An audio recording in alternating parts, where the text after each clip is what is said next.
Well, I truly do believe that the strength of our nation has always come from our faith in God, our freedom, and our vast natural resources. And allowing the American people to responsibly develop the God-given resources of this land is a wellspring of our national greatness. And we're living in a time where the Biden administration, like the Obama administration before it, has essentially waged war on American energy, on traditional, coal, oil, natural gas, and attempted to use regulation and mandates to drive Americans toward clean energy. And however people might welcome that's real cost for consumers. It's real cost for businesses, and it's one of the reasons why our administration made such an effort to unleash American energy, to expedite permitting on public lands. And we became a net exporter of energy for the first time in 75 years. That's what we have to get back to.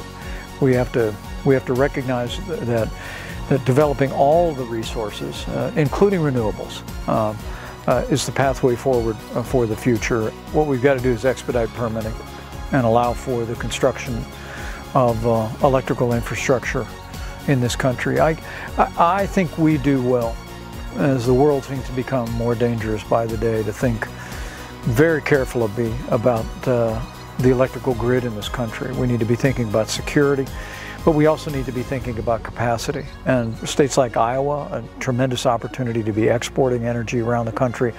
That all depends on having the kind of permitting that can expedite the construction of infrastructure to move that electrical energy. And so I think in any administration that I would lead, we'd be looking to either repeal or reform NEPA, and make sure that we can greatly accelerate the development of infrastructure for energy in this country.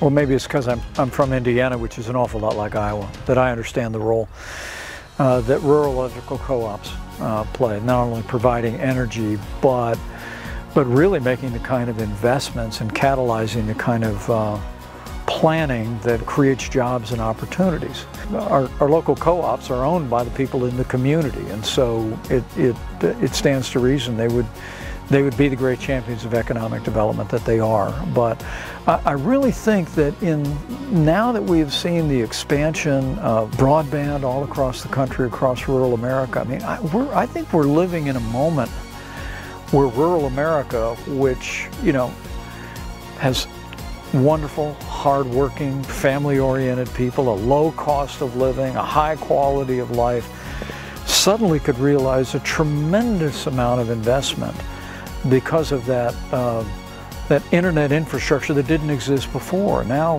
we all learned in COVID you can just about work from anywhere if you have to.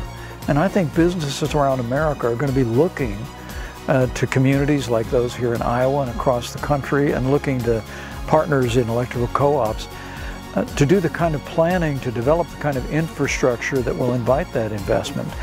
Companies that may not have considered locating in rural America before now have very few reasons to think otherwise. And I think it's a moment for rural America, and if I'm president, we're going to look to promote more policies that will encourage more investment and more growth in rural America, even while we preserve the extraordinary quality of life that we enjoy in places like Iowa.